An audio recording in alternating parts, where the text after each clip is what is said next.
Hi, Zach Rothenberg here, co-chair of the litigation practice group at the healthcare law firm Nelson Hardiman in Los Angeles. We are 25 lawyers dedicated solely to representing healthcare providers and life sciences entrepreneurs. This is the first in a series of short videos I'll be doing with my partner John Mills on commercial healthcare reimbursement. It's tips we've picked up along the way to help our healthcare provider clients push back against insurance companies so that they can get paid for the healthcare services that they've provided. Our plan is to cover a different discrete topic each week with the goal of providing real-world nuts and bolts strategies that you can start implementing right away so that you can be ready when push comes to shove.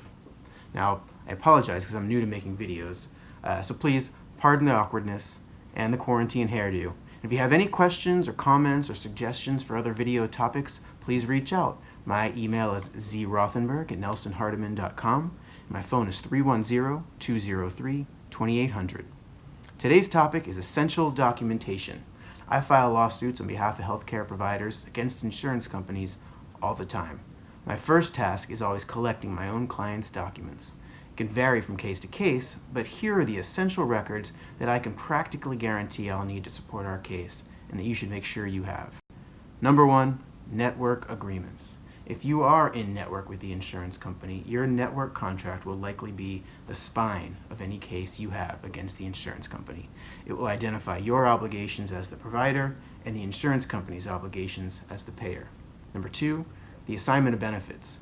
Depending on the legal theory we choose to pursue, the AOB, as it's often referred, is what gives the healthcare provider the right to, quote, stand in the shoes of the patient and seek legal rights for benefits under the patient's health plan. It's what allows you to pursue payment from the insurance company directly. Number three, the verification of benefits. If we don't have the assignments, or if we just choose to pursue payment under a different legal theory, the verification will take center stage. It will be a huge factor in whether you can prove that there was an agreement between yourself and the insurance company that you would be paid by the insurance company for treating its member. Fourth document is the authorization. That's your proof that the insurance company knew and wanted you to provide particular treatment to its member. Ideally, it's in writing, and it should be as specific as possible, and you should follow it as closely as you possibly can. In my experience, it is an easy out for the insurance company to claim that you were not authorized to provide the treatment that you provided, and that's why they're not paying you. So get the authorization and follow it. Also, every new authorization for additional care should be just as well documented as the initial authorization that you may have gotten when you started treating the patient. Finally, the medical record. This is by far the most frequent basis for denied claims. We will definitely be covering this subject by itself in a future video, but for today, let me keep it simple. If it isn't in the chart, it didn't happen.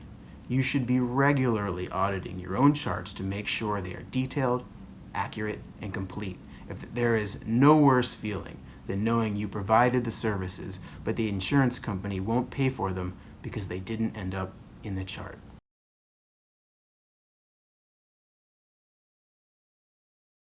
Now, verifications are often done over the phone, and that's fine, but you have to make sure you create an effective record.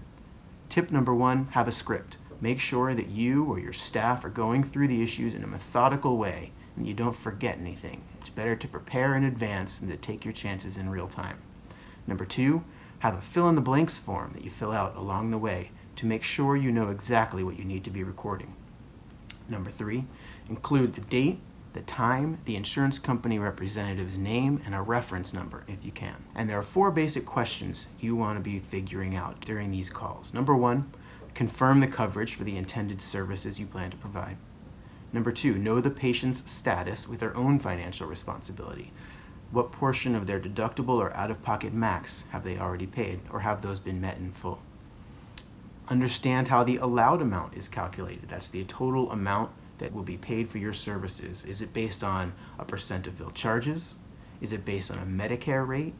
Or perhaps the UCR or usual and customary rate, or something else? You want to know that ahead of time. And finally, identify the coinsurance. What percentage of the total amount will be covered by the insurance company versus the patient? That's all for today. We'll see you next time, and thanks for watching.